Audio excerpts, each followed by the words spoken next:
joined by Chairman Danny Hunter. Firstly, it's Christmas Eve here, so I want to wish you a Merry Christmas. Obviously, at the back of yesterday, Barnet, a heavy defeat with our rivals. What was your feeling from the game yesterday? Probably like every member of staff, supporter, and everybody who's associated with us. It's something you can't accept, it's something you have to deal with. But most of all, it's something you have to overcome. So, you know, I've had a sleepless night, I'm not going to lie to you. But again, I have to bring every minute, every second of my 25 years experience to the table and look at what's best for this football club. Not just for today, but for tomorrow, in the short term, and in the mid-term. And so, again, that's I suppose the process I've been going through. And now all focus turns to Kidderminster. But you can't drop what's happened against Barnet. It's not as if it's a huge surprise to everybody. And you know, and there are reasons for it, and we've got to address them. Mm-hmm. There was probably a lot of panic within the fan base after the game, obviously losing 6-0, and you've, throughout your notes, you've mentioned staying calm, like gathering your thoughts and going into every situation with a level head. Has that result made it a bit more difficult to do that, or do you still follow that same approach? Yeah, being a chairman, of course, you've got a multitude of things to deal with. I mean, you've got your staff, it's Christmas, you've got your fan base. Our season, in terms of playoffs, FA Cup, FA Trophy, is over. So you need to process that first and foremost, you know, and then, but it's not over in terms of our season. It's only just beginning. That's what relegation battles are about. So the newer supporters that, like you say, there might be a slight panic. Don't panic. When you panic, you're going down. Now I'm going to need everybody. I'm going to need everybody who supported me 25 years ago. You know? I mean, you know, we used to have local derbies at Aylesbury and Potter's Bar and, you know, and the like, you know. We were playing in the same league as Barton Rovers. I don't even know what leagues these people are in anymore. But it was a step-by-step process to get here. Mm-hmm. Let's not make it a step-by-step process to go back there. Yeah. You know, our job now is to stay here. So it's no point, you know, if you look at us and give us a comparison, let's talk about a Bournemouth or a Luton or you know, their seasons aren't over. They ain't going to win nothing. So now we've got our whole aim now has to be, what is success? The other thing's a story, it's gone. Page 1's gone. We're on page 27 now. So our success this year is staying up. Forget all the nonsense and everything else. We'll deal with the fallout as we go, but you've got to do it sensibly. I can walk in here and have revolution, but I have to evolve it. Yeah. So that's an important part for the supporters to remember. I'm as committed now as I was 25 years. I put millions in it. So every time they put their head on the pillar, trust me, the pressure for me has to be, you know, it might be slightly more, but it's something I'm used to and I have to deal with. Because I have to deal with it, whether it's the cleaners and dealing with the stadium cleans and being ready for Boxing Day, whether it's the men cap dinner and making sure that, you know, for special people, it's a special day for me, that runs in the way that I want it to. Again, it's making sure that, yeah, you know, that my senior staff understand. We can say what we need to say sometimes behind closed doors, but that's where it's got to stay. My programme notes were done, and they've been, as you know, it's almost like I've sort of cleansed my soul to make sure people understand my mindset, how I see things, my upbringing, why I love this town, why I love this football club. But I don't try and candy coat things, because I don't think supporters like that. So today, if they want me to throw Luke and the dressing room under the bus, I can't do that.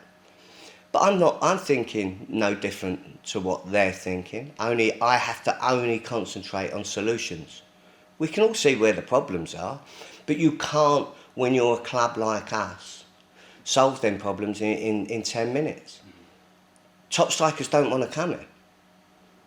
They don't want to come here. The money at this level is ridiculous, and they want to go and play in front of 5,000, 6,000, 7,000 people. You can't blame them. I can't reverse that trend when we're doing what we're doing. Yeah. But let's be honest, we're 2-0 down against Woking, and we're in the bottom three. That was that present, you know. So what are we now, 16th? 16th. So again, we're only 3 points above it. You know, yesterday, for all of the, let's say we'd lost 1-0. Every other result pretty much went for us. Yeah. I think the only team who won down in the bottom half is above us anyway. I think it was, you know, I mean, you just looked, you know, Fyle drew with Dagenham, Ebbsfleet drew up at York with a late equaliser. But in the main, Southend went and done us a favour at Kidderminster, and I think Dorking got done at Eastleigh, and so there's nothing. All the results, you know, we're all the same. We're all looking at them, but I've got to stay calm. Of course, I've got to look at where the solutions are. It's clear we need, you know, we need players in, and Luke's got to do better, you know. But I think he's earned the right for me to be loyal. But I'm only loyal to a point. I'm not stupid. I'm not going to put all millions and millions and millions of pounds into this ground, into that dressing room, and into our infrastructure. It's nearly killed me over the last 2-3 years. But the place looks amazing. Our support base is rising. It won't keep rising if we keep offering up that crap, you know. But let's be honest, some of these players need to look at themselves. Yeah, I'm getting that. Now you're getting... I suppose this is what an interview is, isn't it? You're getting under my skin a little bit. They need to look at themselves, because it is unacceptable. But what I've got to say to them, and some, I do it behind closed doors, because that's the way to deal with things if you want to lead men. Yeah. You don't need to keep going there. But my programme notes, they're my notes to my supporters, my sponsors, my councillors, Arsenal, all bit, because it allows me... My words can't get twisted, you know, and as we all know, social media isn't necessarily my favourite medium. Yeah, so you mentioned there the relegation battle. We've got a big double-header coming up against Kidderminster now. How crucial are those games for the club? It's part of a process, isn't it? It's you know, if you're going to lose a game over the Christmas period, yesterday's the one to lose. That's just experience tells you. You've got a free hit, not a 6-0 free hit. I mean, they're running round Barnet now. I mean, thinking they're an unbelievable side. I'm not quite sure that they're an unbelievable side. You know, they're a good outfit, but we were shocking. It was shocking from probably the 10th minute onwards. You know. So Kidderminster, what do we know about them? They don't score goals, nor do we. You know, they're bottom of the league for a reason. And we're in a relegation battle for a reason. At the end of the day, sometimes you're in games which is, you know, you're in don't get beat games. Yeah. Always remember that. When you've got experience, you know, in 6-pointers, you don't get beat. That's rule one. You know, it's that simple. At the end of the day, the league will run its course. I can only emphasise to everybody, those who say our season's over, are you mad? Are you mad? It's just beginning. Kidderminster on Boxing Day, our final game of 2023 here at Meadow Park. How have you reviewed 2023 as a year on the whole then? On the pitch, okay. I mean, obviously, if you review the year, then you have to include going to Barnet and finishing their season last year, which is very different to yesterday. You have to look at the Notts County with 2-0 up, and we blew it.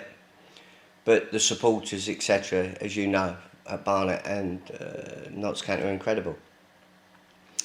If you're talking about this season, it's been a disaster. I mean, my budget increased, Luke had more money to spend, recruitment was poor, some of the players that have come in are weak. That's just the way it is. They don't like it, you know. Some people don't like being called a sick note. Well, you know, I don't put the stats up if you're averaging 15 games a season, or, you know, we're looking after people till they go and get a job elsewhere. I mean, do me a favour. That's just weak on our part. And it affects what we do. They don't care when they go and nick their next job, do they? You know, we're still here. So, no, I'm not going to tell you, you know, the Queen once called her year an annus horribilis. I'm probably in, that's how it feels a little bit. But off the field, come on. I mean, look what I've achieved here.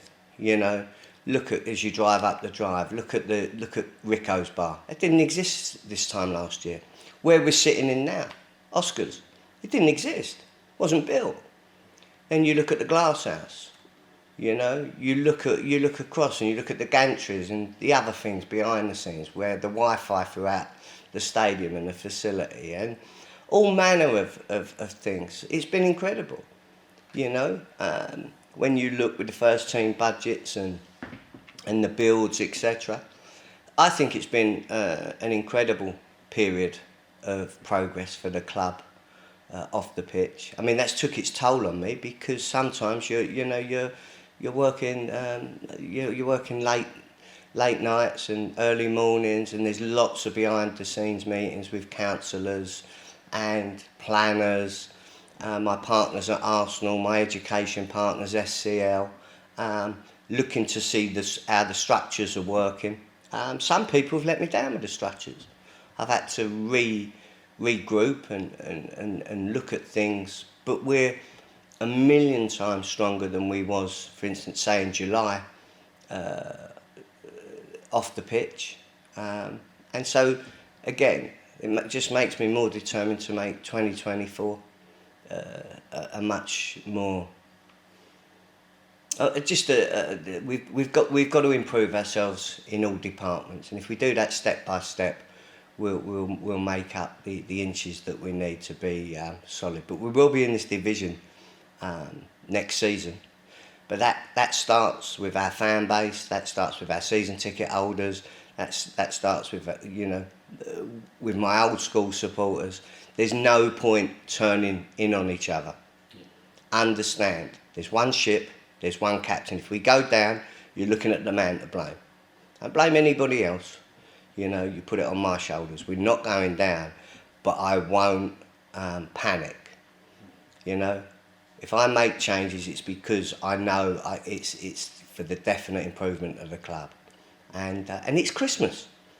It's Christmas, and again, I'm a father of 5. You know, I've got 14 grandchildren. And there is a part where, you know, it really isn't quite as bad as people want to make out. It's just been a difficult sort of season, and yesterday was the worst of those days, especially losing to them. You know, you need that like an hole in the head. You know, it's no secret, is it, that, you know, rivals, you know, if you have a rivalry, you don't want to get your pants pulled down on the day before Christmas Eve.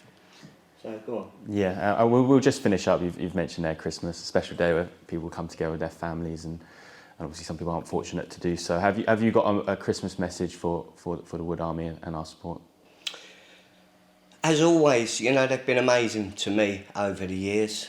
I mean, I don't do the social media side, but I can imagine it wasn't pleasant yesterday.